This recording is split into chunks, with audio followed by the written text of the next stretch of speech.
Donc, bonjour à tous. Bienvenue dans ce webinaire qui est organisé en partenariat donc avec le pôle de compétitivité d'Herbie, l'UIMM Occitanie, la CCI Occitanie et la Cleantech Valley. Donc, comme je vous le disais au début, on va vous demander de bien couper vos micros et caméras pour les personnes qui n'interviennent pas. Voilà, pour le respect de nos intervenants. Le webinaire est enregistré, donc le replay sera bien diffusé et disponible en ligne sur nos réseaux sociaux à tous et nos sites web et vous sera envoyé. N'hésitez pas à poser des questions, que ce soit en live, soit dans le fil de conversation. On pourra y répondre par écrit ou en live, donc n'hésitez pas à être actif sur ce webinaire. Alors, ce webinaire, il est dédié aux solutions d'optimisation et de réduction de sa consommation énergétique en entreprise. On a voulu vous proposer des solutions concrètes. Donc, on aura un certain nombre de témoignages d'entreprises et d'industriels parce qu'on est dans un contexte aujourd'hui très marqué par la crise. C'est une préoccupation de tous. On témoigne aujourd'hui, je crois qu'on avait plus d'une 130 inscrits à ce webinaire. Donc, je pense que les personnes vont se connecter au fur et à mesure. Donc, on sait que c'est un sujet assez prédominant en ce moment. J'ai le plaisir d'animer ce webinaire en présence de plusieurs de nos speakers. Je vais citer Vincent Renoir, chargé de mission EDF Occitanie et vice-présidente du pôle de compétitivité d'Herbie. François Camerlin, qui est directeur des affaires publiques pour RTE Occitanie. Aurélie Picard, qui est déléguée générale Nouveau Système énergétique et comité stratégique de filière. Madeleine Crass, responsable régionale d'activité développement durable et RSE à la CCI Occitanie. Et en présence de Virginie Monnier-Mang, déléguée territoriale d'EDF Occitanie et présidente de la Cleantech Valley. Et nous aurons donc les témoignages d'entreprises, donc de Liber Aerospace Toulouse avec Daniel Boyer, de Sanofi, donc le site industriel de Haramont avec François Cisterne, et de Cirea avec Bruno Bouteille. Donc voilà, tout le monde est présent ce matin et interviendront au fur et à mesure dans ce webinaire. Je vous propose de commencer tout de suite et de rentrer dans le vif du sujet avec peut-être un petit propos préliminaire. Vincent, pour nous dresser un contexte, un petit point de contexte et d'actualité sur la situation qui nous amène aujourd'hui à nous réunir autour de ce webinaire. Je te laisse la parole. Oui, merci Delphine. Bonjour à toutes et à tous. Mon propos sera assez court. C'est une petite introduction effectivement sur le contexte. La priorité étant de parler des leviers d'action par la suite. Juste un commentaire sur la crise actuelle que nous traversons, qui résulte d'une conjonction d'événements à la fois structurels et conjoncturels qui fragilisent l'équilibre offre-demande sur le marché de l'électricité et donc qui conduit et entraîne à une hausse forte des prix. Je ne sais pas si vous avez regardé le cours du marché de l'électricité entre hier et aujourd'hui, on oscille entre 500 et 700 euros le mégawattheure. Donc bon, par rapport à 50 euros il y a quelques années, on est quand même dans des niveaux de tarifs assez étonnants. Plusieurs raisons expliquent cette crise. La première, c'est d'abord une crise sur le marché du gaz, très clairement, mondial, qui résulte d'abord d'un sous-investissement un peu dans l'exploitation des matières premières pendant la période liée au Covid planétaire, et ensuite ce qu'on appelle la reprise d'activité post-Covid, qui a entraîné une hausse de consommation de la demande d'électricité mondiale de 6% à peu près. Ça fait 1500 mégawatts appelés, ce qui est assez important, et ce qu'on appelle l'effet rebond. Et donc, ben ça, on est en train de le payer, cette tension sur le marché des matières premières, et notamment sur le gaz, avec des effets géopolitiques entre la Chine et l'Australie. La Chine qui a cessé d'importer du Japon en Australie, qui a donc importé du gaz des États-Unis. Donc, tout ça conduit à ce mix entre géopolitique et tension sur le marché des matières premières et reprise post-Covid, à une forte tension sur les ressources gaz. Pardon. La deuxième raison liée au marché du gaz, c'est le conflit ukrainien, bien entendu, qu'on suit tous aux informations, donc, et l'arrêt de Nord Stream 1, qui conduit aussi à ajouter à la tension sur le marché du gaz. Vous savez que la constitution de la structuration du prix de l'électricité dépend d'un modèle qu'on appelle du merit order. Donc, on fait appel, le prix de l'électricité est indexé sur le dernier moyen appelé pour produire l'électricité. Généralement, le dernier moyen appelé, le moyen le plus coûteux, et là, en l'occurrence, les moyens thermiques et notamment le gaz. Donc, le prix de l'électricité est lié au prix du gaz. Deuxième raison de la plus conjoncturelle, celle-là sur la tension sur le prix de l'électricité, c'est la baisse de la disponibilité du parc nucléaire en 2022, qui est liée à deux aspects, deux raisons principales. L'impact d'abord de la crise du Covid, qui a décidément laissé des traces, qui a généré chez l'exploitant EDF des décalages d'activités de maintenance, puisque les activités de maintenance, alors il y a plusieurs types d'arrêts de tranche pour arrêter la production et la reprendre qui existent sur un parc nucléaire. Il y a des arrêts courts, des arrêts moyens, des arrêts longs, et il se trouve que sur notre parc nucléaire, on arrivait à un calendrier qui prévoyait des visites, notamment décennales. Jusqu'à présent. Voilà, donc décalage de l'activité de maintenance. Seconde, hein. Ah, j'entends une voix là, je ne sais pas si... Oui, c'est tendu, oui, c'est sûr. Oui, c'est sûr, oui. Oui, c'est sûr. Il y a quelqu'un qui parle, je ne sais pas. Oui, si, on va couper les micros. On va couper les micros des gens qui voilà. interviennent. Donc, première raison, la baisse des disponibilités du parc nucléaire, donc l'impact crise Covid et le décalage des activités de maintenance. La deuxième, que tout le monde a pu suivre dans les médias, c'est la découverte de corrosion sous contrainte, enfin, en gros de corrosion sur les systèmes de tuyauterie de refroidissement des centrales nucléaires que nous avons découvert sur un certain nombre de réacteurs. Alors, ce sont des réacteurs les plus récents en fait du parc, ce ne sont pas sur les centrales les plus anciennes. Je crois qu'on a commencé à le découvrir à Civaux, qui fait 1450 MW. Donc là, découverte de corrosion sous contrainte que nous sommes en train de traiter sur 16 réacteurs, dont 10 réacteurs sont quasiment sortis d'affaires, j'allais dire, pour aller un peu vite, et 6 continueront à être contrôlés durant l'année 2023. Actuellement, 40 réacteurs, vous avez vu ça peut-être dans la presse ces 2 derniers jours, sont reconnectés sur le réseau. Donc, on arrive à remettre des réacteurs en production sur le réseau, et entre 3 et 5 sont en attente dans les prochaines semaines.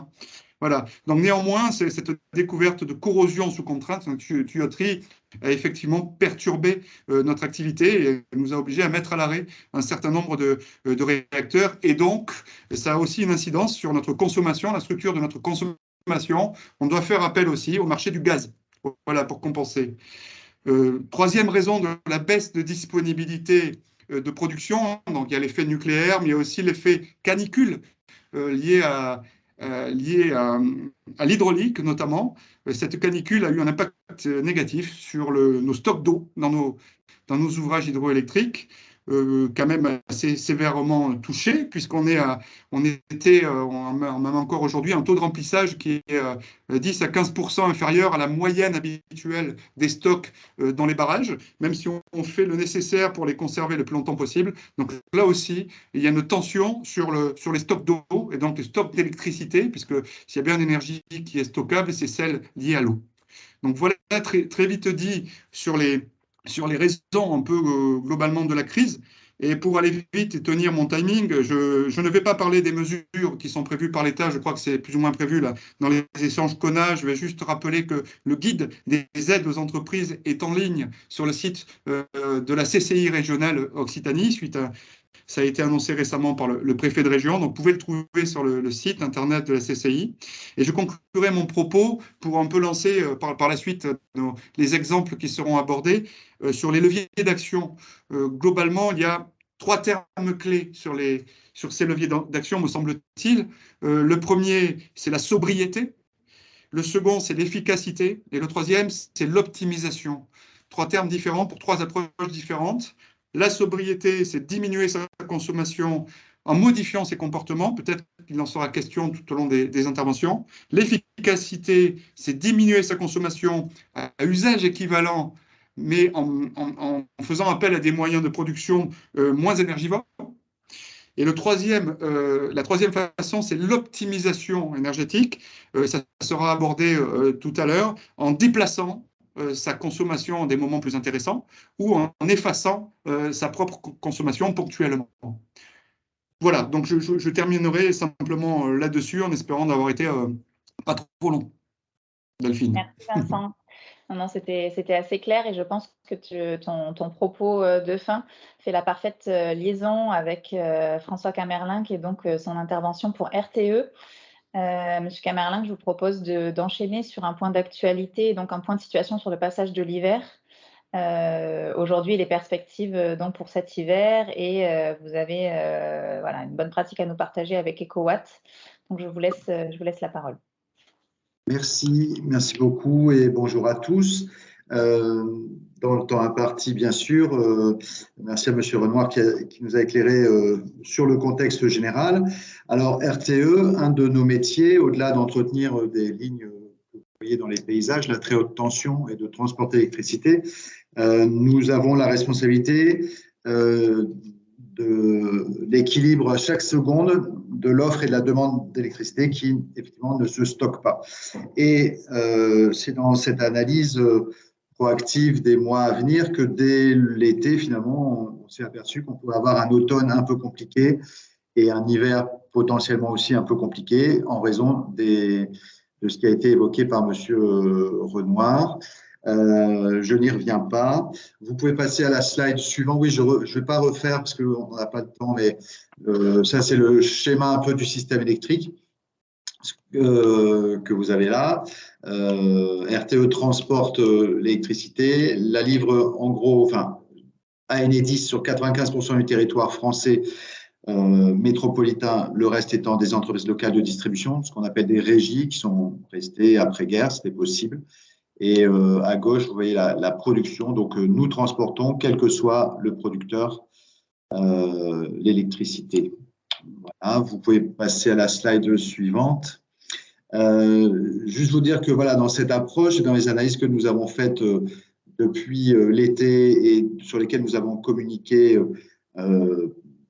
par prudence dès septembre, c'est que les scénarios les plus délicats, les plus compliqués ne sont pas les plus probables. Ça veut dire qu'il est vraisemblable que si nous manquons à un moment d'électricité pour équilibrer l'offre et la demande, ce serait de l'ordre de 1 à 5%, 15% dans le pire des cas, mais ça veut dire des températures très à la baisse ou effectivement une défaillance sur un outil de production inattendu ou plusieurs. Bon, voilà. Mais en tout cas, ce que nous disons, c'est qu'effectivement, l'hiver est sous vigilance particulière. Depuis mi-septembre, nous faisons un point tous les mois sur ce que nous voyons. Nous avons des prévisions météo fiables à 15 jours, encore assez fiables jusqu'à un mois, mais effectivement, on ne peut pas parler à aujourd'hui pour tout l'hiver. La dernière actualisation disait que les moments potentiellement compliqués à voir seraient vers fin janvier, début février. Mais la prochaine actualisation nous en dira plus. Donc, quand nous avons une difficulté, vous pouvez avancer jusqu'à la slide 6. Je ne vais pas repasser sur le contexte, excusez-moi. Allez-y. Là, c'était pour évoquer ce qui vient d'être évoqué, le nucléaire, l'hydraulique et la baisse de consommation. Ah oui, je dis 6 et là, je vois que c'est noté 11. Ah oui, ok. Vous pouvez aller jusqu'à la slide 11, excusez-moi. Alors,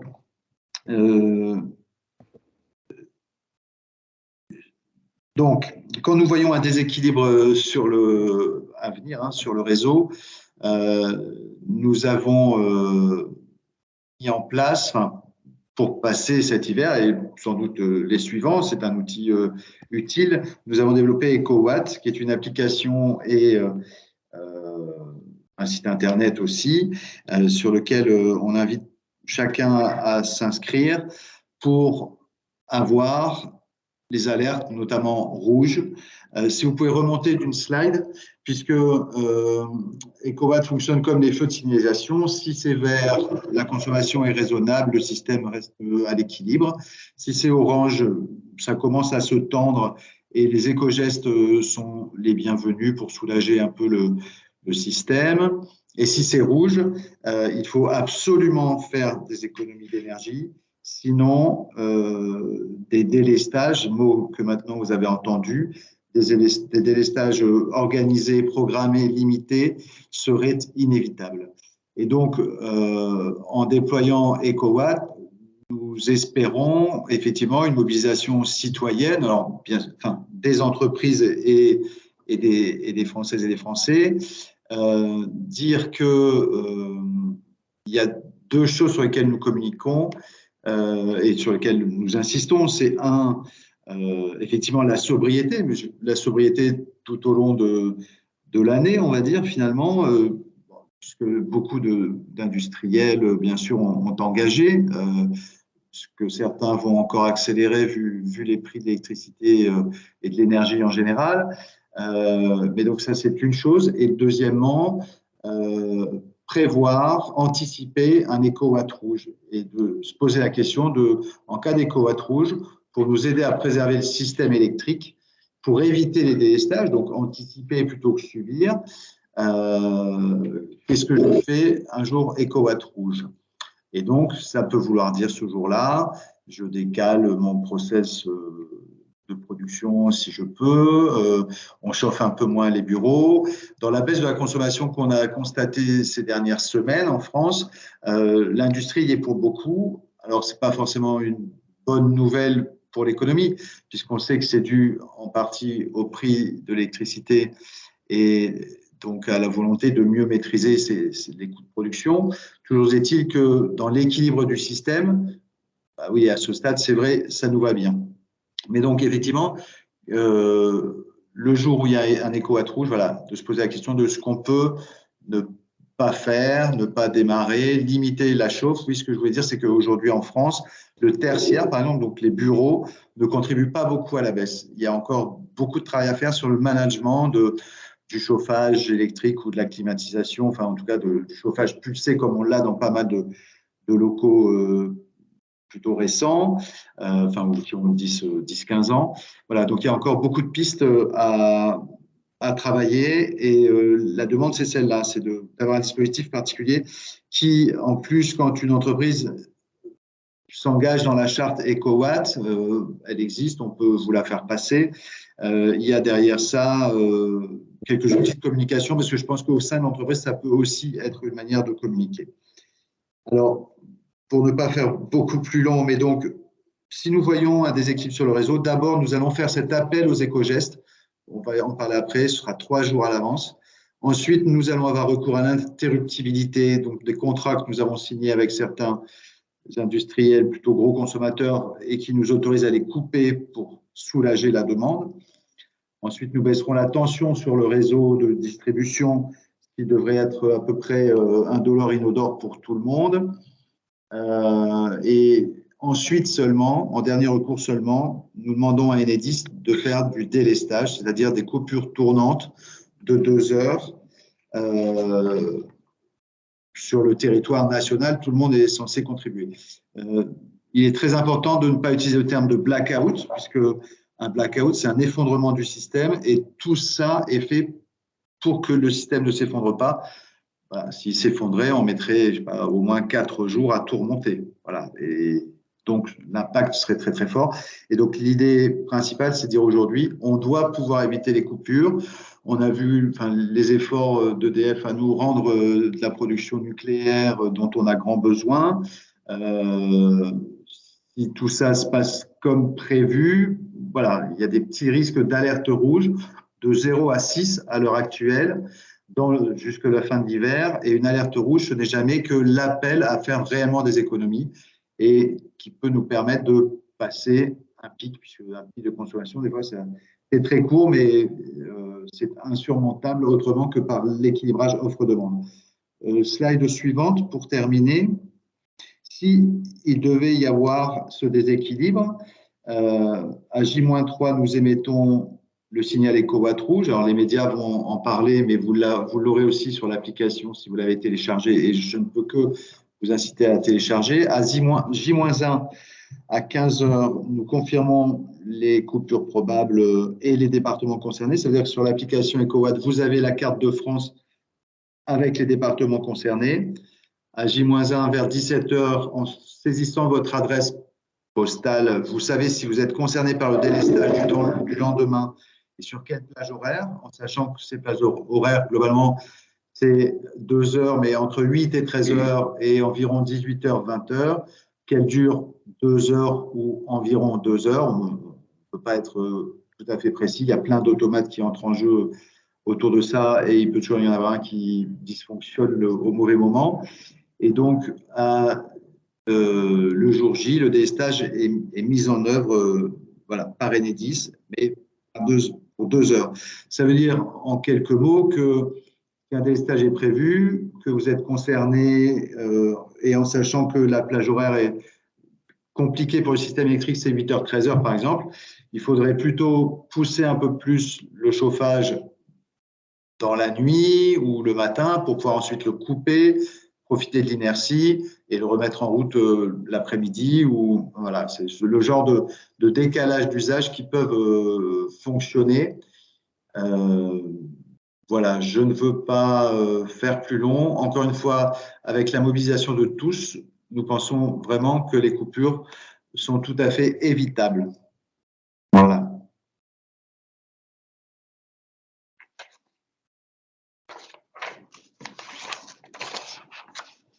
Delphine, Excusez-moi. Merci, M. Camerlin, pour votre intervention. Je vais rebondir sur ce que vous venez de dire pour juste signifier qu'il existe le pendant d'EcoWatt pour l'électricité. Donc, il y a aussi EcoGaz pour les personnes qui seraient intéressées pour suivre ce dispositif-là. Et pour rebondir sur le délestage, ce que vous venez d'expliquer, donc il y a eu une communication récente de l'État et Enedis aussi. On fera certainement une information, nous aussi, côté CleanTech, et on apportera de l'information sur ces sujets-là. Peut-être préciser qu'il faut que vous, en tant que professionnels, là, tous autour de ce webinaire, ne pas oublier peut-être à travailler sur un plan de prévention des risques et à anticiper un peu ces contraintes de coupure au sein de votre entreprise. Voilà, mais on fera un sujet dédié parce que ce n'est pas le sujet du jour, mais on pourra revenir sur cet aspect-là.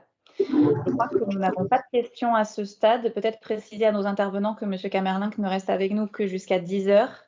Donc, s'il y avait une question pour RTE, je vous encourage à vous manifester dès maintenant. Et si on n'a pas de questions, je vous propose de poursuivre. Merci, M. Camerlin, pour cette intervention. C'était très clair. Pardon, on a une question. Oui, pardon, j'aurais peut-être une question, Jean-Luc Foligny. Oui, vous avez signalé qu'il y aurait 6 points d'alerte rouge pour l'hiver. Est-ce que cela veut dire qu'on a, dans le pire des cas, alors même si c'est difficile de se prononcer, 6 jours de risque de coupure, c'est bien ça? Alors, oui, j'ai dit entre 0 et 6 jours. Aujourd'hui, nos perspectives, c'est entre 0 et 6 jours.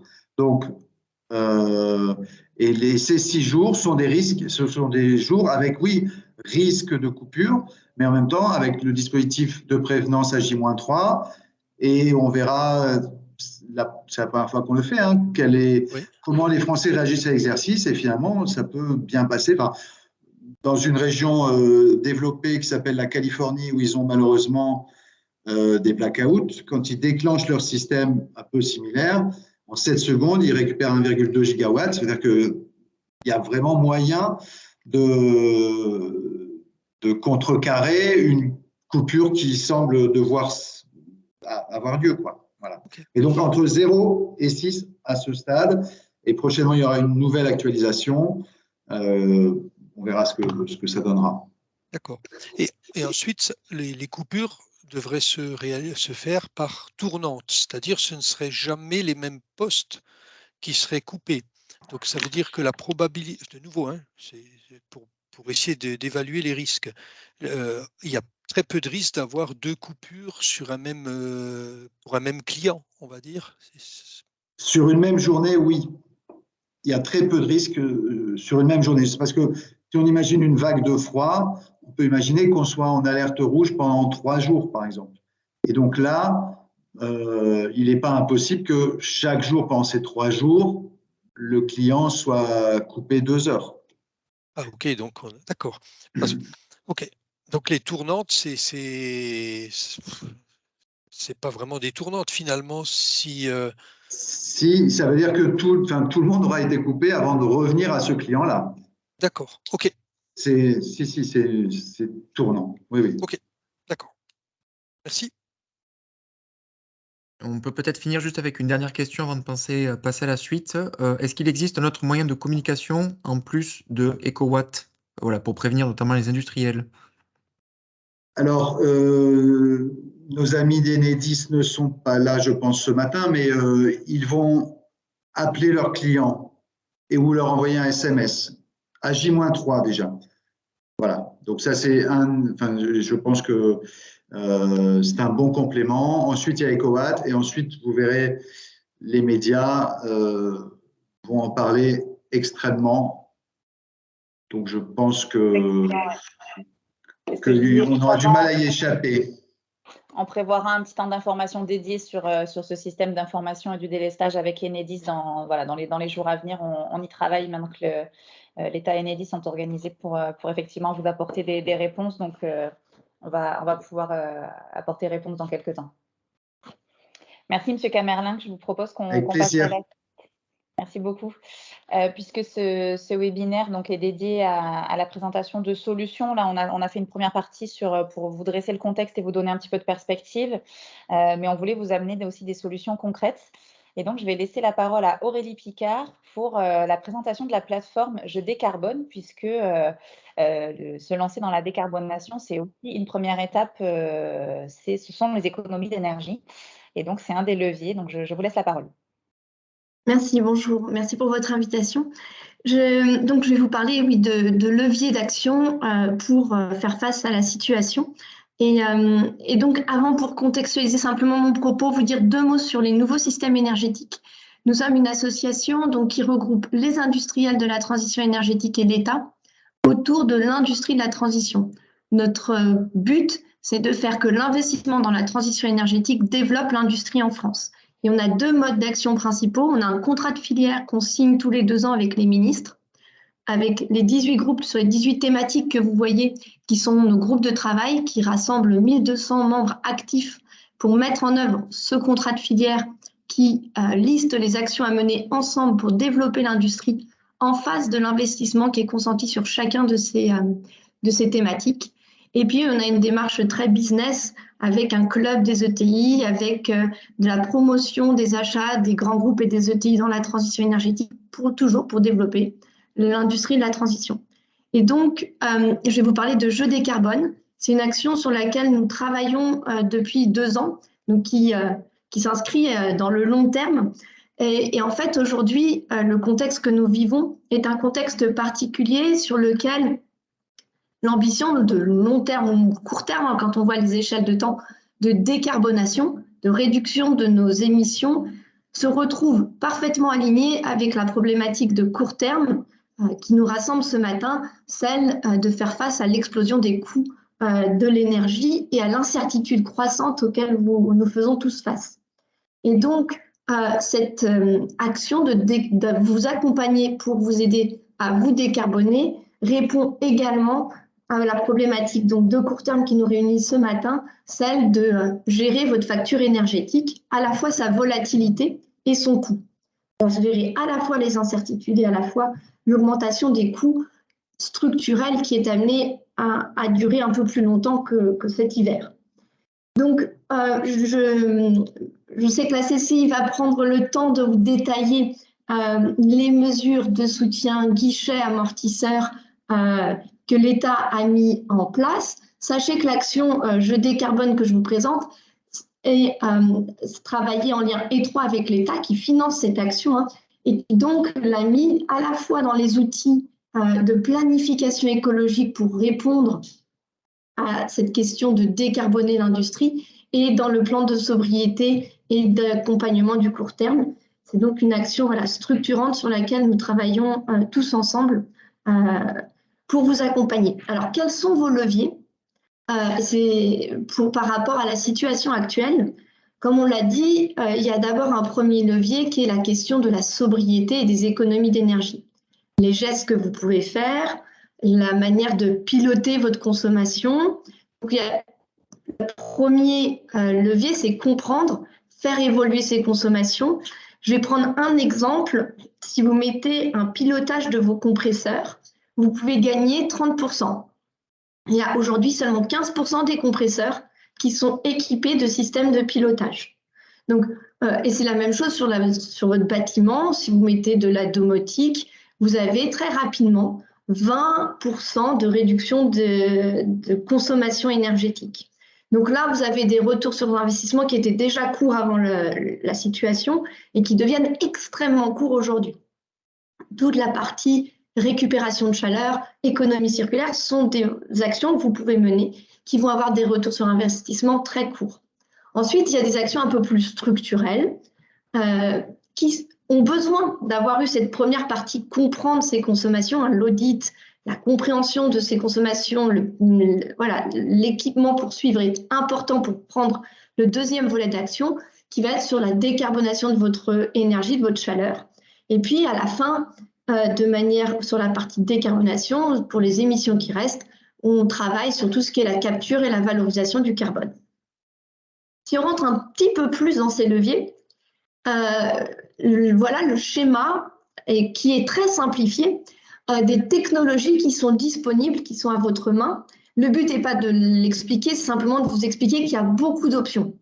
Simplement dire que voilà, il y a énormément d'options disponibles, technologiques, dont les prix baissent fortement parce qu'il y a de plus en plus de monde qui les adopte.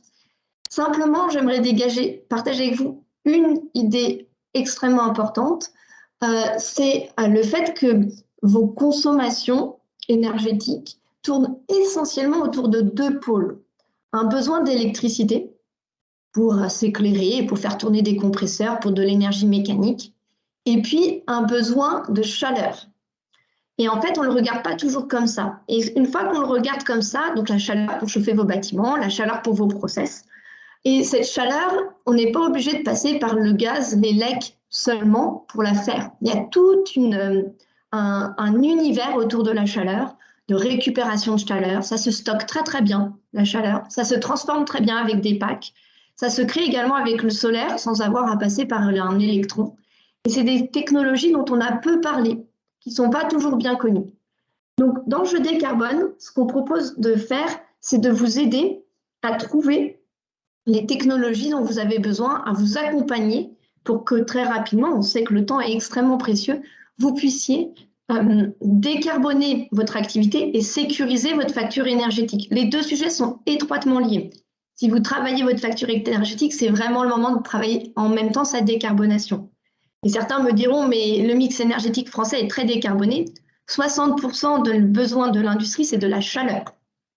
C'est de la chaleur qui n'est pas forcément électrique ou gazière, mais qui peut venir de la récupération. Donc, vraiment, je vous encourage à regarder, au moment où vous regardez pour le court terme votre problématique de facture, le moyen terme, la question de la décarbonation, les solutions sont souvent étroitement liées.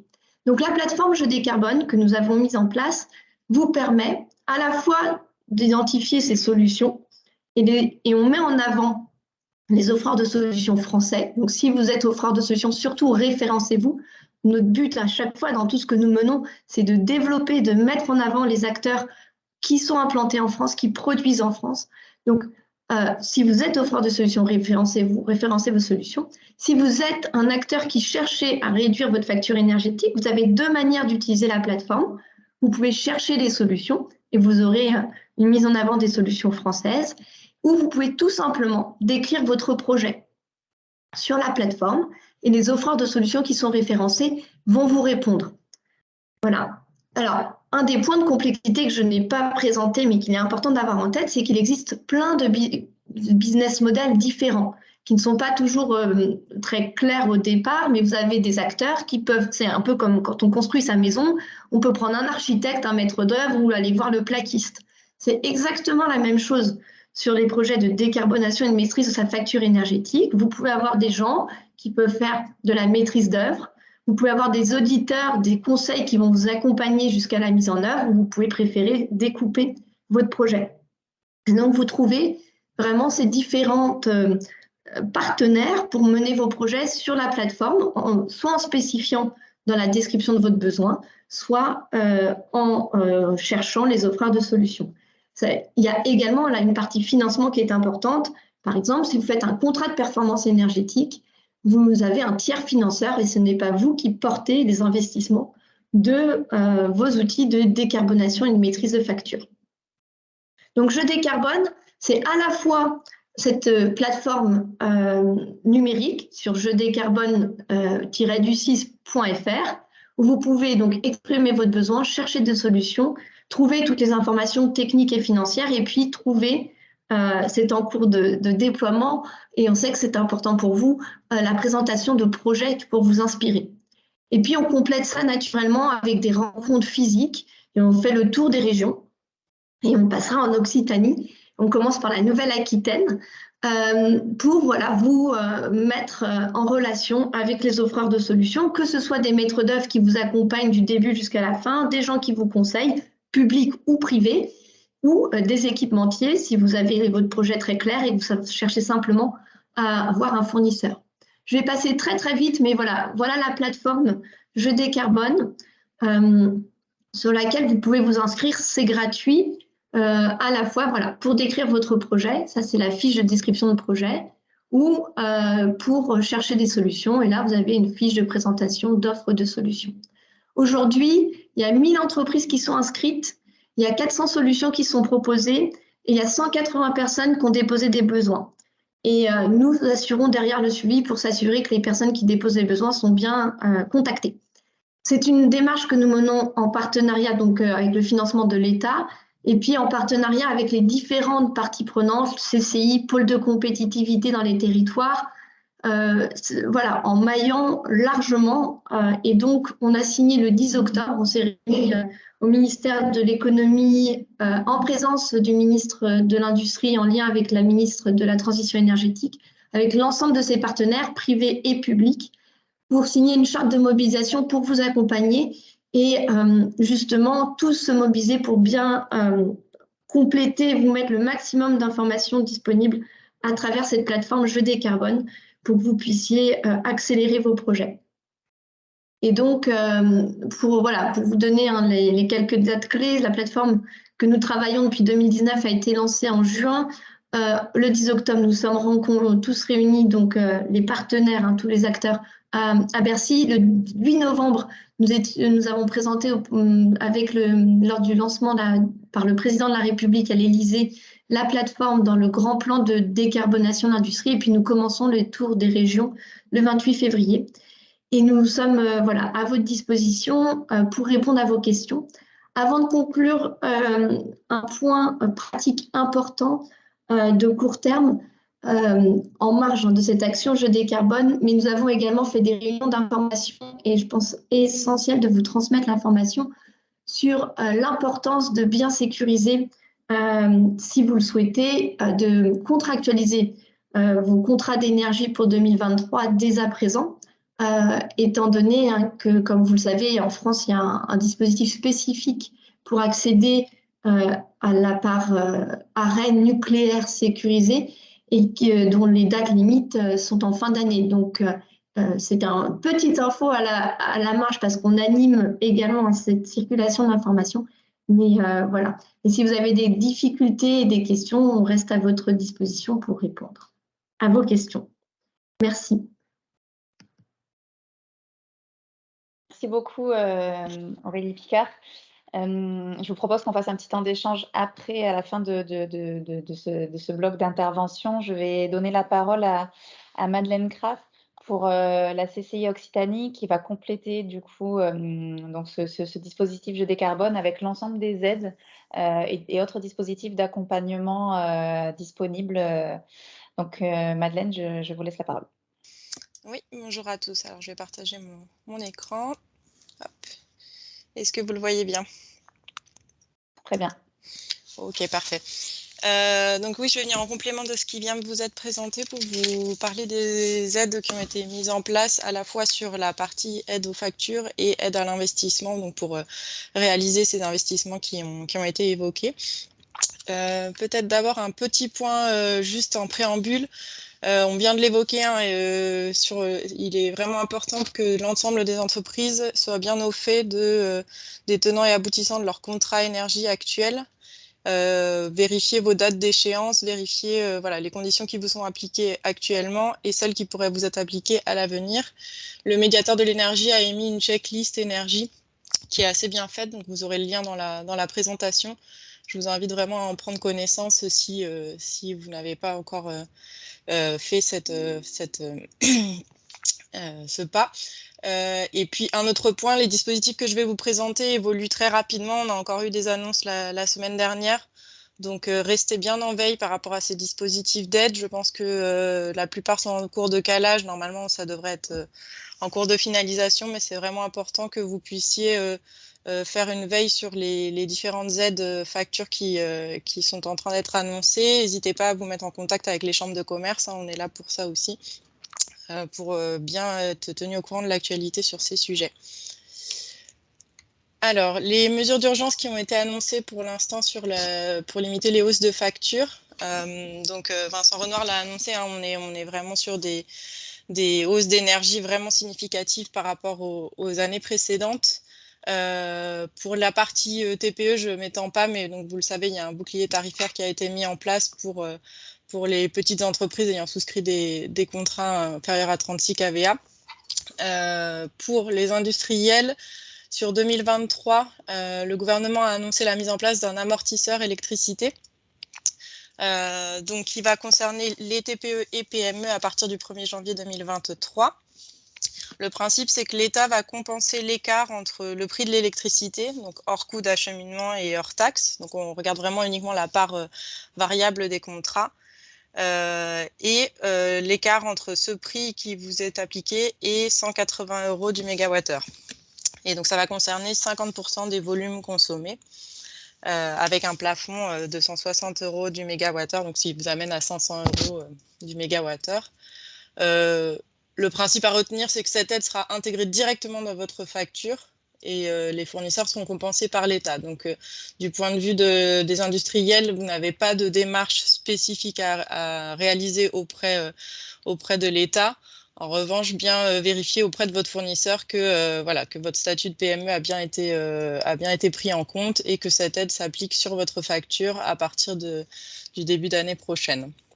Vous pouvez aller regarder les détails de cette aide directement sur le lien que je vous ai indiqué, qui est le lien du gouvernement. Pour les entreprises qui ne seraient pas concernées par cette aide, on a une prolongation de l'aide gaz et électricité qui avait été mise en place en 2022, donc qui concernait à la fois le gaz et l'électricité. L'amortisseur électricité dont je viens de vous parler, comme son nom l'indique, ne concerne que la partie électricité. Pour le gaz, vous aurez encore accès à une aide guichet sur l'année 2023 qui s'applique sur des conditions qui sont en comparaison avec des données de 2021. Donc le principe, vous avez une aide générique qui concerne toutes les entreprises qui auraient des dépenses d'énergie supérieures à 3% de leur chiffre d'affaires de 2021 et dans la limite de 4 millions d'euros. Et vous avez une aide renforcée pour les entreprises qui subiraient une baisse significative de leur excédent brut d'exploitation, donc soit une baisse supérieure à 40%, voire un excédent brut d'exploitation négatif. Auquel cas l'aide peut monter jusqu'à 50 millions d'euros, voire 150 millions d'euros si l'entreprise est listée dans le décret. Donc on considère que c'est une aide qui devrait couvrir entre 30 et 40% de la hausse des factures. Donc il y aura nécessairement un reste à charge pour les entreprises qui restera significatif, hein, d'où l'importance d'être quand même vraiment vigilant sur les prochains mois sur les modalités qui pourraient vous être appliquées. Donc pour bénéficier de ce dispositif, c'est directement sur le site des impôts. Je vous ai mis le lien vers le simulateur qui est assez bien fait. Donc vous pouvez, si vous disposez de vos factures électricité et puis de vos données de chiffre d'affaires de l'année 2021, déjà faire la simulation pour voir ce qui peut vous être appliqué selon la période considérée. Je vous ai laissé également une petite note sur le taux de CSPE, hein, donc c'est la contribution, c'est la taxe qui s'applique sur l'électricité, qui pour l'instant est gelée jusqu'en 2023. Donc ça permet que finalement ça explique pourquoi les aides s'appliquent uniquement sur la part variable, on va dire, de vos factures.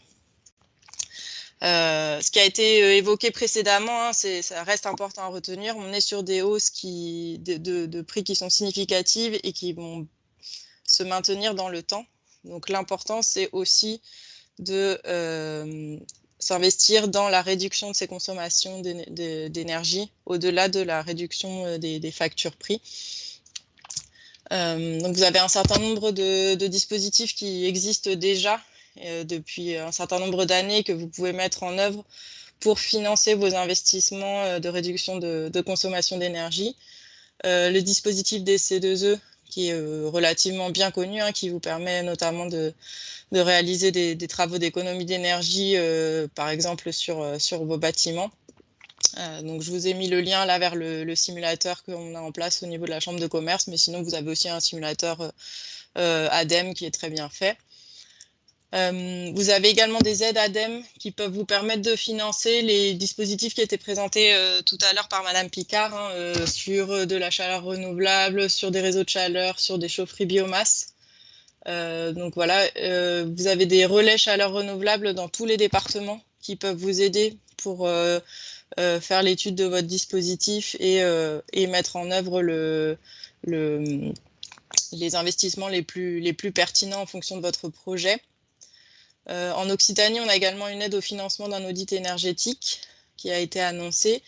Et puis surtout, l'ADEME fait des appels à projets très réguliers sur la décarbonation de l'industrie. Il y en a un qui vient de s'achever et je pense que sur le début d'année prochaine, il devrait y avoir d'autres appels à projets qui vont paraître. Donc n'hésitez pas à vous rapprocher de vos chambres de commerce pour être tenus informés de ces appels à projets qui peuvent vraiment permettre de contribuer significativement à votre projet. Je termine mon panorama par les dispositifs régionaux qui ont été annoncés. Alors le pass transformation écologique, je passe assez rapidement puisqu'il concerne essentiellement les entreprises de moins de 20 salariés, mais qui peuvent permettre du coup de réduire aussi la facture sur des travaux de chaleur et froid renouvelable, de sobriété énergétique et qui concernent notamment les secteurs industriels. Un autre dispositif, c'est les contrats d'avenir et les contrats 3S auxquels vous pourrez solliciter plutôt dans le courant de l'année 2023. Donc les détails apparaîtront sur le hub entreprendre de la région. Vous avez le lien en bas de page. Et donc on est sur des systèmes de subventions plafonnés avec des avances. Voilà, je vous ai mis un peu les détails de ces différents contrats, sachant que les modalités exactes de mise en œuvre, je pense, vont nous être transmises voilà, dans le début d'année prochaine. Et puis enfin, on le mentionnait tout à l'heure, il existe maintenant des solutions d'investissement, des solutions de financement des investissements qui peuvent être sous des systèmes de portage tiers. Et donc la région finance notamment Fitéo qui permet un tiers financement. Donc l'avantage, c'est que c'est une solution de portage, donc il n'y a pas de dette pour l'entreprise, pas d'impact trésorerie, et la possibilité de récupérer l'actif à la fin du contrat. Donc ça peut être une solution intéressante pour financer certains investissements, typiquement sur du photovoltaïque en autoconsommation, de l'ENR thermique, etc., sur des solutions en autoconsommation. De la même manière, il y a également un dispositif régional qui s'appelle Ombrière d'Occitanie, qui est vraiment dédié sur les ombrières de parking en production de photovoltaïque. Et donc l'avantage, c'est que voilà, l'ensemble de la structure est financé directement par Ombrière d'Occitanie pour le compte des propriétaires fonciers. Donc si vous êtes propriétaire de vos terrains et de votre site, ça peut être une solution intéressante. Et puis enfin, je mentionne quelques solutions de financement de la BPI. Donc c'est sous forme de prêts. Vous avez différents types de financement que je vous ai mentionné là. Je ne vais pas forcément rentrer dans le détail de ces prêts, mais n'hésitez pas soit à consulter directement vos chambres de commerce ou la BPI en direct pour voir quel est le prêt qui s'adapte le mieux à votre projet et à votre situation. Voilà, et je termine le petit éventail en mentionnant du coup le guide des aides qui a été mentionné en introduction, qu'on a publié sur le site de la Chambre de commerce. vous aurez récapitulé l'ensemble des dispositifs que je viens d'évoquer. Et puis, comme je le disais, c'est des dispositifs qui évoluent assez rapidement. Donc, je pense que vous avez tout intérêt à contacter votre chambre de commerce pour vous assurer que, entre-temps, que vous répondez bien aux critères d'éligibilité et voir s'il n'y a pas d'autres dispositifs qui peuvent vous aider également à financer vos projets. Pour rappel, les CCI ont un parcours énergie à votre disposition. On a des conseillers énergie sur l'ensemble du territoire qui peuvent vous aider à entamer votre démarche, à faire le point sur vos dépenses énergétiques, éventuellement une visite sur site si vous le souhaitez, et mettre en œuvre un plan d'action pour réduire vos consommations énergétiques et améliorer votre efficacité énergétique. Je mentionne notamment la formation ProREFI qu'on organise assez régulièrement en partenariat avec la T2E et qui permet de former un salarié référent énergie chez vous. Donc, quelqu'un qui vous permettra de gagner en autonomie par rapport aux décisions que vous prendrez sur l'énergie. Voilà, c'est aussi un gage de neutralité pour l'entreprise d'avoir une personne en interne qui soit en capacité de faire le point sur la démarche de réduction de consommation et de prendre les décisions qui s'y réfèrent. Voilà, l'idée, c'est vraiment de permettre à vos salariés de monter en compétence sur ces sujets. On est sur un format mi-MOOC, mi-présentiel, avec un accompagnement individuel par un conseiller sur plusieurs jours, qui permet vraiment la mise en œuvre et le suivi de votre projet, avec un reste à charge qui devrait évoluer un petit peu sur 2023, mais il y a quand même une prise en charge significative du coût de la formation. Donc voilà, renseignez-vous directement auprès de votre chambre de commerce pour avoir les dates des prochaines formations et puis voir en fonction de votre organisme de formation le tarif qui pourra vous être appliqué. Merci Madeleine pour cette présentation bien complète.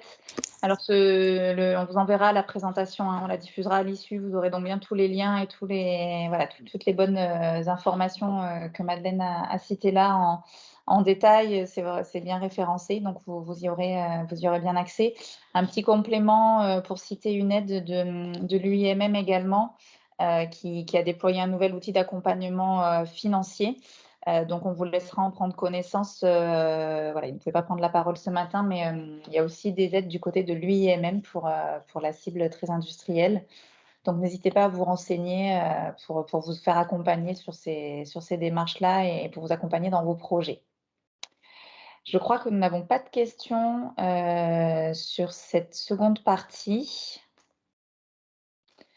Donc, je vous propose qu'on enchaîne avec le témoignage de deux industriels, parce que finalement, tous ces dispositifs d'aide sont là pour vous accompagner de manière très concrète dans vos projets. Et on a donc le témoignage de Monsieur Daniel Boyer pour Liber Aerospace Toulouse, et on fera le témoignage ensuite de Sanofi. Monsieur Boyer, je vous laisse la parole pour témoigner de la politique de management de l'énergie que vous avez mis en place au sein de votre entreprise. Bonjour à tous. Voilà, donc pour situer un petit peu Liber Aerospace, donc une entreprise située en région toulousaine, nord de Toulouse, 1500 salariés, 12 hectares, 60 000 m² de surface de bâtiment. Nos activités sont principalement de la fourniture d'équipements aéronautiques, notamment sur les systèmes d'air avion, avec la partie conditionnement et pressurisation. Voilà, donc alors je vais vous dérouler un petit peu une présentation que j'ai effectuée il y a une dizaine de jours, donc auprès de l'ensemble des salariés à l'occasion d'une réunion générale d'information. Voilà, l'idée était principalement de sensibiliser l'ensemble des salariés au sujet de la sobriété énergétique. Voilà, donc on peut dérouler la présentation. OK. Alors voilà, donc c'est important de situer un petit peu l'ensemble des salariés par rapport à nos usages significatifs énergétiques. Donc voilà, on se rend compte que voilà, un quart de nos consommations concerne les bâtiments, l'infrastructure, voilà, sur le site de Toulouse. Et puis ensuite, donc, on a des process qui travaillent bien sûr, qui fournissent de l'énergie air comprimée, donc des installations très énergivores. Et si on associe les deux centrales de production d'air comprimé, qui représentent 43% de nos consommations, avec les 9% qui concernent nos réchauffeurs d'air au niveau des essais, on se rend compte que plus de 50% de nos consommations sont dues à la partie essai de nos systèmes. Sur le site de Kansas, à proximité de Montauban, voilà une activité aussi d'usinage pour laquelle j'ai fait part un petit peu de la notion de proportion entre l'énergie consommée par les bâtiments et par les activités de process. Voilà, on peut passer à la diapo suivante. Voilà, donc alors voilà, j'ai expliqué un petit peu à l'ensemble des salariés qu'on travaillait depuis de nombreuses années, bien sûr, sur 3 leviers principaux: l'efficacité énergétique, hein, qui permet d'augmenter un peu le rendement des moyennes de production, les énergies renouvelables, je vais déployer un petit peu après, et puis le volet, le troisième levier, donc la sobriété énergétique. On peut passer à la suivante. Voilà, donc pour la partie efficacité, voilà, donc on a 2 bâtiments assez récents, ISA, donc intégration des systèmes d'air, et le bâtiment énergie, dans lesquels on a 2 centrales de production d'air comprimé de 5 MW chacune, que nous avons donc optimisé et avec des systèmes de pilotage intelligent de manière à produire le juste nécessaire air comprimé par rapport aux besoins qui ont lieu aussi bien sur la partie essai série que sur la partie essai développement. Voilà. Sur la partie énergie renouvelable, voilà, donc on a installé sur le bâtiment énergie une centrale photovoltaïque. On a un projet de mettre des ombrières, on le voit un peu à droite de la diapo, sur un parking. Ces installations vont représenter 3% de nos consommations d'énergie, donc on sera en totale autoconsommation.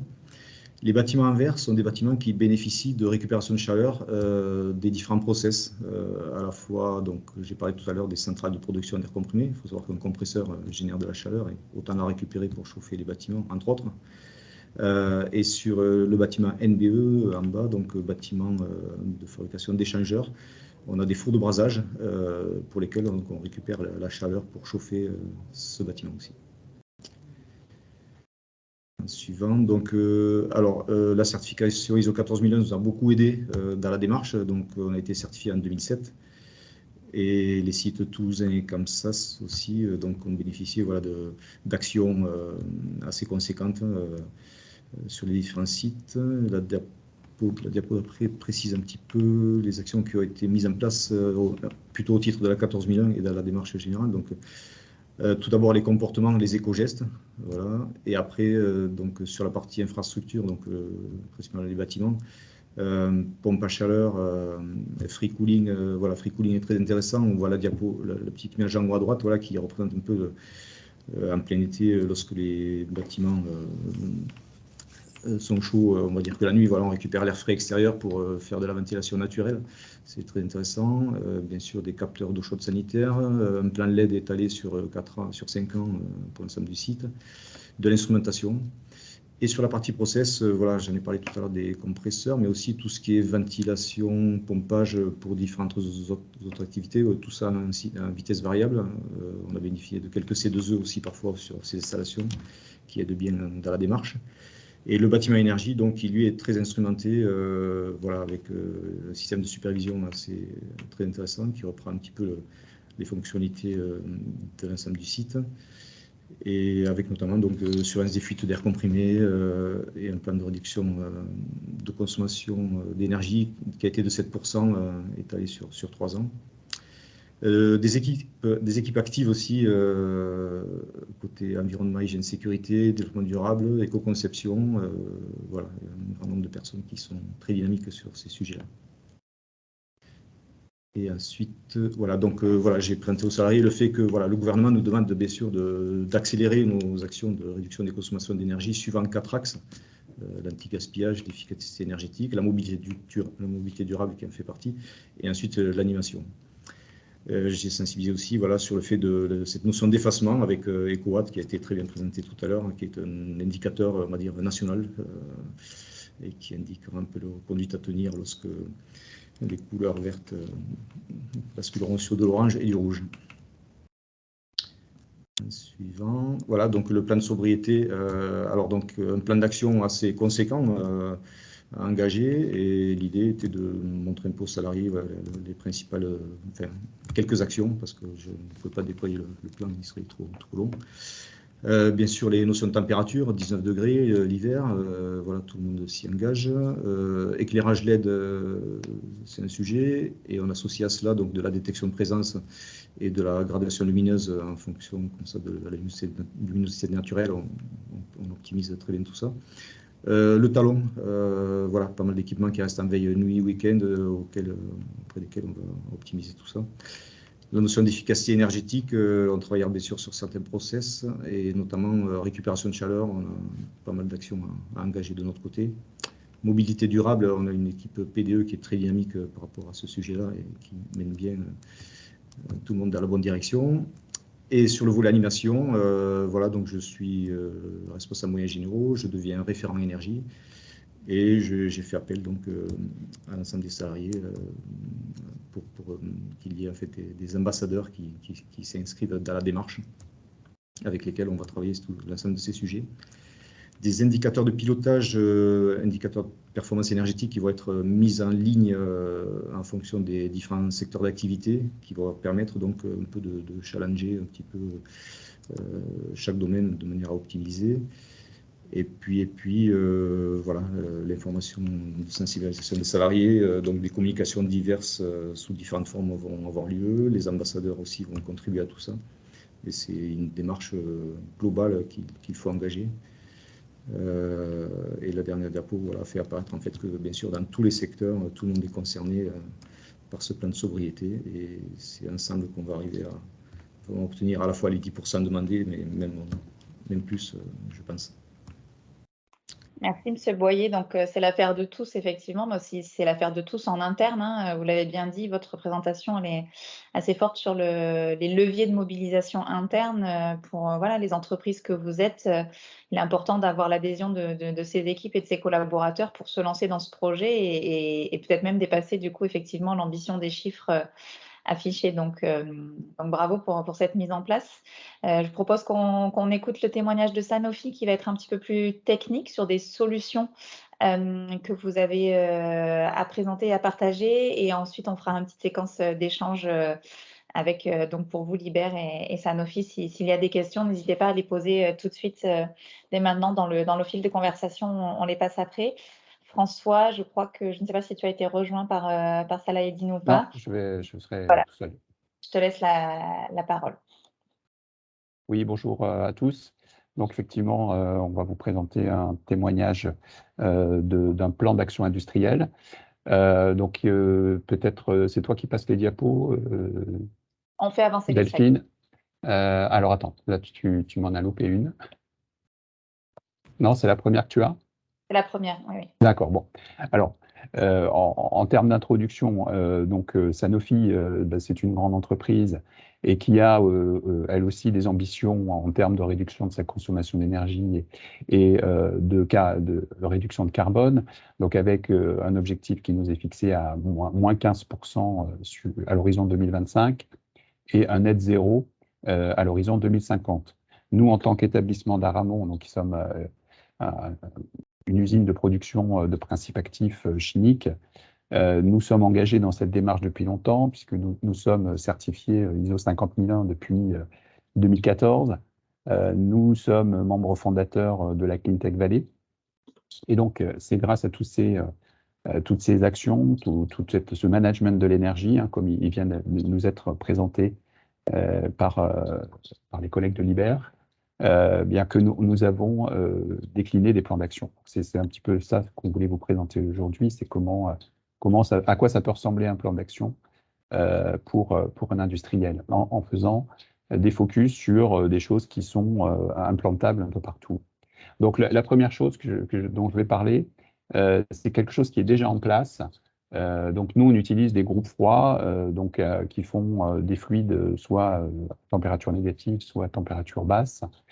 Et comme les compresseurs, les groupes froids, ça rejette pas mal de chaleur. Donc là, on avait donc installé un nouveau groupe froid, au passage avec un fluide qui s'appelle l'ammoniac, qui est un fluide naturel qui ne fait pas d'effet de serre, enfin qui n'a pas d'impact sur l'effet de serre. Eh bien, ce groupe-là, vous voyez, il a une puissance de 510 kW et il rejette à l'atmosphère 700 kW. Donc l'idée, c'est quoi? c'est de pouvoir récupérer cette chaleur qui est rejetée à l'atmosphère, c'est de la chaleur perdue, pour pouvoir chauffer des bâtiments. Donc, le principe, il est dans la slide suivante. Voilà, donc vous avez votre groupe froid, là c'est la photo qui est en bas à gauche, et on a donc créé au niveau du refroidisseur du groupe froid un circuit qui va alimenter en eau tiède ce qu'on appelle des HVAC ou en français des CVC, donc qui sont en fait des batteries de chauffe ou de refroidissement d'ailleurs en fonction du climat de zones de l'usine. Voilà. Donc là, on a pu alimenter comme ça à peu près 6 bâtiments avec ce réseau, vous voyez, qui est quand même à très basse température, on est à 30 degrés. Donc ça veut bien dire que même des énergies relativement basse température, on peut les exploiter pour faire du chauffage. Donc vous avez dans la slide suivante le résultat. Ici, en bleu, vous avez la température extérieure. Vous voyez, là, on était sur une semaine avec une moyenne à 12 degrés. Et vous avez les températures dans les bâtiments qui sont enregistrées juste au-dessus. Et vous voyez qu'on arrive à relever la température de 12 degrés, donc entre guillemets gratuitement et de façon totalement décarbonée. On arrive à chauffer ces bâtiments-là. Donc on a mesuré, et ce n'est pas de l'estimation, c'est véritablement de la mesure. Ça, au passage, quand on fait des projets d'énergie, d'économie d'énergie, il faut toujours prévoir le mesurage et le bilantage. Donc là, vous avez 1,7 gigawattheure par an d'économie PCS, donc ça c'est du gaz, ce qui représente aujourd'hui avec nos prix, et bon, nous on arrive à avoir des prix relativement bien négociés sur Sanofi, mais on est quand même à 110 kg par an pour un investissement qui nous avait coûté à l'époque 370 kg. Donc ça illustre bien ce qui nous a été dit avant, on arrive à trouver de la rentabilité sur ce genre de projet. Donc voilà un exemple de sobriété par rapport. Et alors maintenant, on va déployer, donc le groupe a libéré du CAPEX pour déployer des projets de plus grande envergure, vu la situation. Et donc là, on a lancé ce projet qu'on appelle projet de performance énergétique à Ramon, qui est une décarbonation par la récupération de chaleur. Donc là, vous avez une photo du site.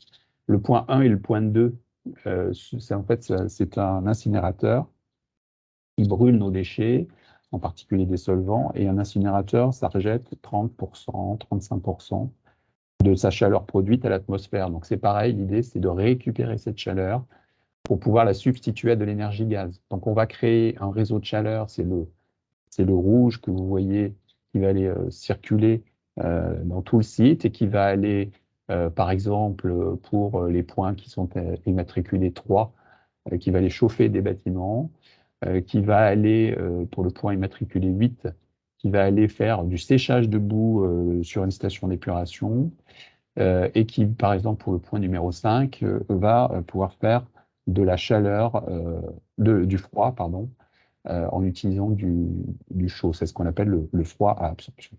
Donc, on est sur un gros projet qui va nous permettre de diminuer par 2 notre consommation de gaz. On est sur une économie de gaz de 14 gigawattheures, pour notre consommation globale étant de près de 30 gigawattheures. Et ça fait aussi des économies électriques pour 2,5 gigawattheures. Je ne vais pas détailler évidemment la totalité de ce projet, mais c'est un projet ambitieux qu'on développe en collaboration avec l'ADEME d'ailleurs. Voilà, ensuite, un autre exemple de plan qu'on est en train de faire beaucoup plus simple, qui est là sur l'efficacité énergétique, puisqu'on est sur du remplacement de machines. Donc là, vous avez sur la partie gauche des remplacements de compresseurs. Des compresseurs, on l'a dit, c'est important de pouvoir les piloter, mais si vous avez des compresseurs trop anciens, vous pouvez les remplacer par des compresseurs plus performants. Et donc là, on a engagé ce remplacement pour un gain attendu de supérieur à 500 MWh par an. Ensuite, les groupes froids, même chose. Les groupes froids anciens, nous on en a qui ont pas loin de 30 ans, ils ont des COP, ce qu'on appelle des COP, des coefficients de performance plutôt mauvais. Donc en les remplaçant par des machines de dernière génération, là vous voyez, on a monté un projet qui permet d'économiser encore 1,5 gigawattheure par an. Donc on est vraiment sur des chiffres importants avec des conséquences financières importantes aussi. Voilà, slide suivante. Autre chose qu'on est en train de déployer, alors on en est plutôt au test, hein, c'est la géothermie. Alors, Delphine, si tu peux montrer, il y a 2 petits points blancs sur la droite. Les petits points blancs, ce sont des forages, en fait. Et donc, on va faire des forages dans lesquels on va pouvoir récupérer, pomper de l'eau dans la nappe. Cette eau, on va pouvoir l'utiliser en tant que source chaude pour une pompe à chaleur et aussi source froide pour des moyens pour condenser des produits.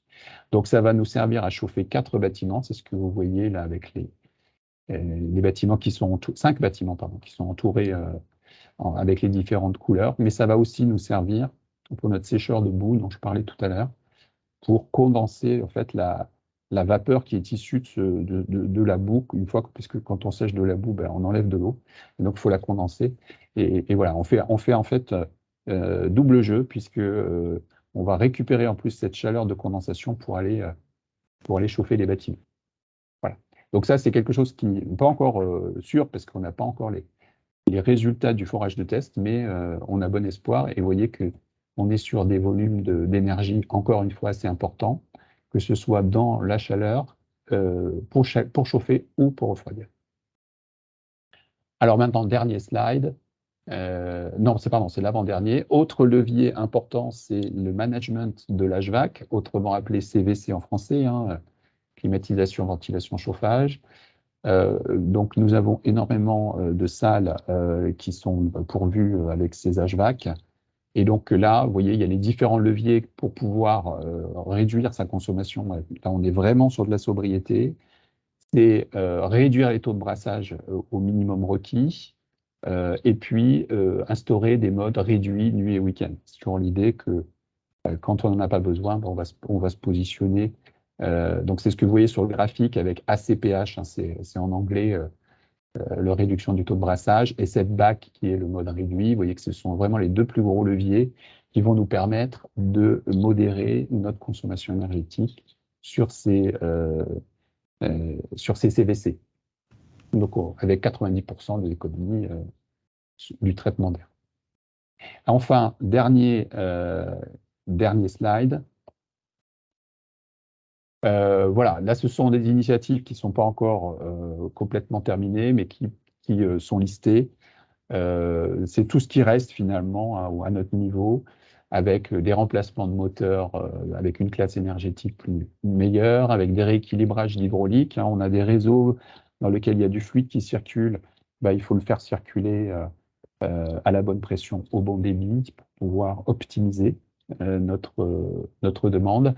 Isolation thermique des bâtiments, peinture sur les toits pour réduire les besoins de climatisation l'été, bien sûr l'éclairage, et puis la gestion et le management des réseaux et du chauffage. Voilà. Donc tout ça, c'est un volant, je dirais, un peu fourre-tout, mais qui a aussi un fort potentiel.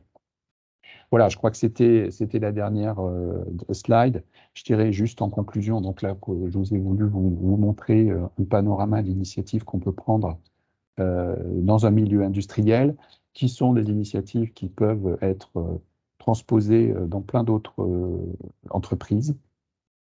Et on a voulu aussi vous montrer les leviers sur lesquels on pouvait jouer pour faire baisser notre consommation énergétique. Voilà, merci à vous.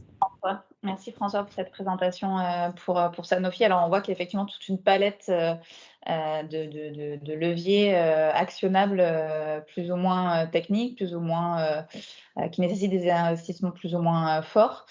Est-ce que vous auriez des questions pour donc suite à ce témoignage de Daniel Boyer et François Cisterne? Oui, Delphine, je vois qu'il y a une question de la part de Monsieur Mourgue. Serait-il possible d'expliquer le projet de géothermie qui consiste à récupérer la chaleur de condensation des boues? Oui, alors c'est vrai que je suis passé un peu vite. En fait, l'idée, c'est de pouvoir pomper de l'eau dans la nappe, cette eau étant à peu près à 15 degrés toute l'année, donc cette eau, elle va servir à condenser l'eau qui est extraite des boues. Et donc, cette eau va donc se réchauffer à ce passage sur la condensation. Et cette eau va revenir ensuite vers une pompe à chaleur. Cette pompe à chaleur aura de l'eau, non pas à 15 degrés, mais plutôt à 20 degrés. Et donc, sera encore plus efficace. Et cette pompe à chaleur va distribuer de la chaleur dans des bâtiments. Voilà.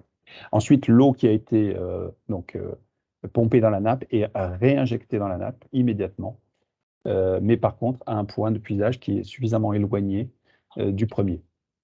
Voilà, c'est pour ça que sur le schéma, vous aviez vu qu'ils étaient quand même assez éloignés l'un de l'autre. Merci pour ces précisions. Une autre question, est-ce que les prestataires du BTP sont prêts à répondre à ce type de demande aujourd'hui, en tout cas, à cette transition? Alors ça, c'est peut-être une question plutôt... je ne sais pas si on a quelqu'un qui peut apporter réponse. Sur les offres de solutions, moi, je veux bien prendre la main, hein. Mais oui, on a clairement, hein, et vous autres trouverez dans Jeux des carbones, justement, des solutions de ce genre. Il y a clairement un développement important. Et c'est ce que je pointais, de ces solutions qui ne sont pas toujours bien connues et qui pourtant ont des retours sur investissement intéressants autour de la chaleur qui est mal appréhendée. Et donc, oui, on a des prestataires qui sont prêts à répondre à la demande et que vous pouvez trouver sur Jeux des carbones. Et surtout, c'est des prestataires français et comme je vous l'ai expliqué, ce qu'on a à cœur, c'est que vos investissements, ils développent l'emploi. On a plein de belles pépites grandes et petites et donc il y a de quoi accompagner vos projets sur de telles solutions en proximité.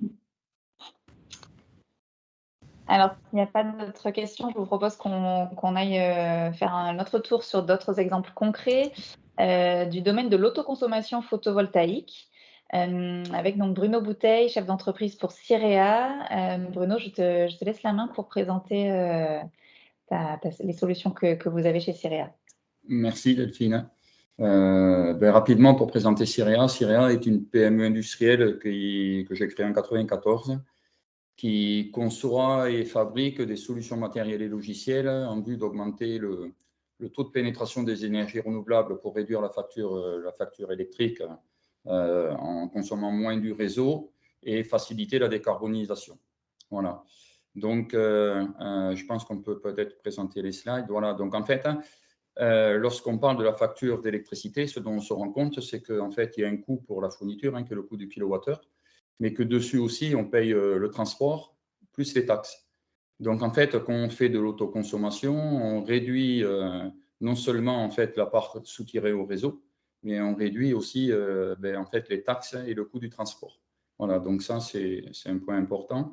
Et l'autre point, en fait, aussi, c'est que beaucoup d'entreprises ont ce qu'on appelle des contrats avec des tarifs différenciés. Les tarifs différenciés, c'est-à-dire qu'en fait, le tarif, il est modulé en fonction des périodes avec des heures pointes, par exemple, hiver, des heures creuses hiver ou des heures pointes été. Et voilà. Donc, en fait, ça veut dire qu'on peut jouer soit sur la flexibilité de ces usages en fonction de ces tarifs différenciés, ou soit, en fait, on peut aussi jouer sur le fait qu'on peut éventuellement stocker de l'énergie lorsqu'elle est moins chère pour la restituer ensuite sur les périodes où le coût serait plus élevé, quoi. Voilà, si on passe au slide suivant. Donc, en fait, voilà, donc l'objet de Cirea, c'est d'agir sur l'ensemble de ces paramètres, donc d'améliorer l'efficacité énergétique globale du site et puis surtout décarboniser, donc comme je disais tout à l'heure, augmenter le taux de pénétration de l'énergie et donner en fait à l'usager les moyens d'agir aussi sur ses propres consommations. Ça, c'est le point qui me semble très important. Voilà, donc si on passe au slide suivant. Donc en fait, comment on joue sur l'autoconsommation? L'autoconsommation classique, c'est assez simple, hein. En fait, on produit de l'énergie, par exemple par des panneaux photovoltaïques, et elle vient en substitution de l'énergie soutirée du réseau. Ce que nous, on appelle autoconsommation pilotée, en fait, c'est qu'on vient agir à la fois, alors on mesure les flux de production et aussi les consommations, et en fait, on vient agir à la fois et sur les consommations et de concert avec la production. Donc, s'il y a on va dire des postes de consommation que l'on peut décaler, comme par exemple des charges thermiques qui ont une forte inertie. Donc, en fait, on peut déjà jouer sur ces postes de consommation et on peut aussi jouer sur le stockage. Si on a de l'énergie en surplus, on le verra tout à l'heure, on peut la stocker et la restituer au moment qui est le plus opportun. Voilà, au slide suivant peut-être. Donc en fait, comment on travaille là-dessus? Eh bien en fait, bon, à l'origine, Cirea, c'est une entreprise qui fabrique des automates programmables. Donc en fait, on a développé des contrôleurs d'automatisme, ce qu'on appelle des EMS aujourd'hui, qui sont dédiés en fait au pilotage. Donc on a toujours une architecture qui est la suivante, c'est qu'on a des capteurs qui permettent de mesurer les consommations, qui sont répartis sur les installations, des capteurs qui mesurent les productions, et ensuite, après, derrière, on a dédié des applications enfin, à certaines typologies de marché, donc certaines plus pour orienter vers l'autoconsommation industrielle des sites, d'autres plus vers la recharge des véhicules électriques, et d'autres qui sont plus orientées, par exemple, pour les collectivités qui ont des sites dispersés, par exemple, une mairie qui a des salles de fête, des gymnases, etc., à piloter, à contrôler et à surveiller, quoi. Voilà. Donc ça, c'est plutôt des solutions digitales. Et ensuite, voilà, on a des solutions matérielles où en fait, on conçoit et on fabrique des solutions qui vont être dédiées. On a par exemple des solutions pour le résidentiel, mais celles-ci, elles sont installées en France à travers un réseau d'installateurs. Et ensuite, après, derrière, on a des gammes pour le tertiaire, petit industriel et gros industriel, quand c'est par exemple un shelter. Voilà. Et donc, en fait, dans ces équipements, on intègre des convertisseurs d'énergie, des batteries et des gestionnaires d'énergie. Voilà. Et évidemment, en fait, après, derrière, sont associés à cela des tableaux de bord qui permettent, en fait, d'avoir un suivi de ces consommations et de ces usages. Voilà. Je pense qu'on peut passer au slide suivant. Donc, tout ça, c'est bon, en vue de réduire sa facture, de diminuer l'empreinte carbone, forcément, puisqu'on va augmenter sensiblement le taux de pénétration des énergies renouvelables. Donc, on peut aussi agir de concert avec le réseau électrique, puisqu'en fait, on peut avoir, sous l'intermédiaire, par exemple, d'échanges avec le réseau électrique, agir en conséquence. Hein. Là, par exemple, si on prend les procédés EcoWatt, vu qu'on est informé à l'avance, on peut jouer, par exemple, sur le fait que lorsqu'est annoncé un procédé EcoWatt, sur une période d'énergie moins chère, on peut charger les batteries pour les avoir disponibles le lendemain sur une période rouge, quoi. Voilà. Au même titre que on peut le faire aussi sur des tarifs variables, quoi. Voilà. Et si en fait, alors comment on passe au slide suivant. Donc, comment sont combinées nos solutions? Eh bien, en fait, voilà, on est en fait dans une économie circulaire.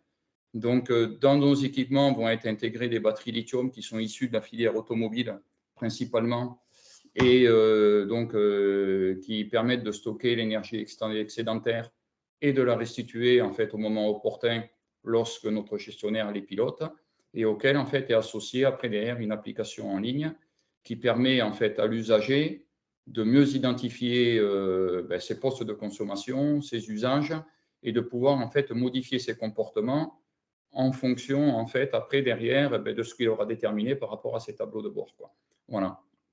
Voilà, donc pour nos solutions. Et nos solutions, elles sont, ça on en est un peu fiers, labellisées par la Fondation Solar Impulse.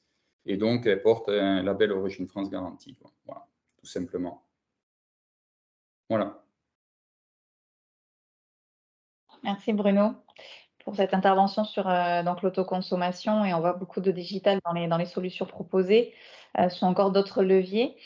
Avant de prendre une dernière séquence d'échange de questions-réponses, je vais laisser la parole à Virginie Monniement qui va aussi compléter avec une solution sur Flexitani, donc sur tout ce qui est mobilité électrique. Donc Virginie, je te laisse la parole.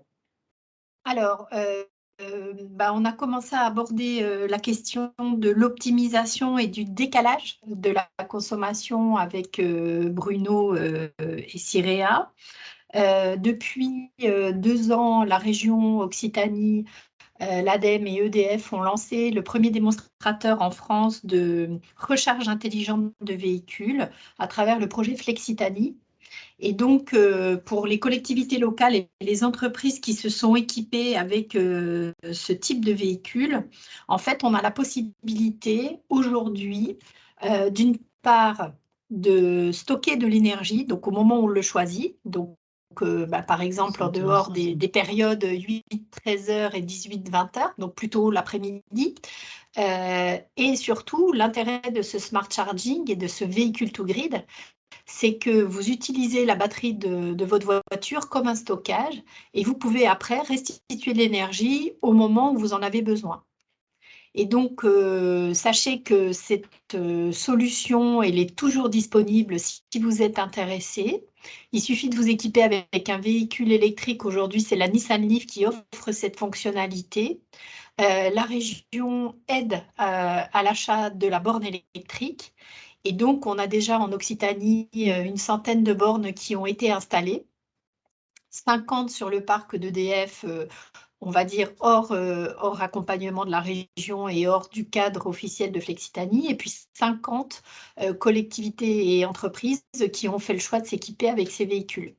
Il y a aussi une autre solution qui existe, qui s'appelle le V1G. Donc là, la solution, c'est uniquement de piloter au moment où on charge sa batterie. Donc, ce qui veut dire, c'est que pour l'hiver qui arrive, au moment où on doit décaler ses consommations, ces fonctionnalités qu'offrent le V1G et le V2G, elles permettent donc, d'une part, de recharger la batterie au moment où on est en période creuse, et en tous les cas pas au moment où on est sous tension de 8h à 13h et 18h à 20h. Et puis, dans le cas du véhicule to grid, comme je l'ai dit, de restituer cette énergie au moment où vous en aurez besoin sur votre entreprise ou votre industrie. Donc, je vous encourage vivement à vous rapprocher de nous si vous êtes intéressé par ce type de solution, parce que les entreprises et les collectivités qui ont fait ce choix-là dans les derniers mois, aujourd'hui, elles ont déjà un premier niveau de réponse face à cette crise énergétique. Et puis, peut-être, Delphine, on prend des questions et on fait la conclusion, c'est ça ? Exactement. Donc, je voulais savoir s'il y a des réactions là, suite à ces 3 derniers témoignages. Donc, s'il est toujours possible de poser des questions à Daniel Boyer pour Liber, et puis donc pour Bruno Bouteille, Cirea, et là sur la technologie Flexitanie, est-ce qu'il y aurait des questions? Sinon, effectivement, on arrive à la fin de ce webinaire pour conclure. Donc, s'il n'y a pas de questions, on enverra donc la présentation. Le replay sera disponible et partagé largement à toutes les personnes qui s'étaient inscrites également. Je vous propose de conclure, et Virginie, peut-être te donner la parole pour ce petit mot de la fin en tant que présidente de la Cleantech Valley. Alors écoutez, moi je suis très heureuse au nom de la Cleantech Valley, mais aussi des 4 partenaires qui ont organisé ce webinaire, donc le pôle de compétitivité d'Herbie, la CCI Occitanie et l'UIMM Occitanie, d'avoir pu vous donner un éclairage sur cette question de l'énergie. Donc peut-être en résumé, je pense qu'il y a 3 points qu'il faut retenir. En préambule, la première énergie est la meilleure, c'est celle qu'on ne consomme pas. Donc, cette question de la sobriété, elle est essentielle. C'est essayer vraiment d'éviter des consommations autant que faire se peut. La deuxième chose, c'est ce qu'on a vu, c'est essayer de travailler sur l'efficacité. Donc, on l'a vu par exemple à travers des moteurs à vitesse variable, des solutions qui sont moins gourmandes en énergie. Et puis enfin, le troisième axe, c'est comment on arrive à décaler nos consommations à des moments où le système électrique est moins tendu.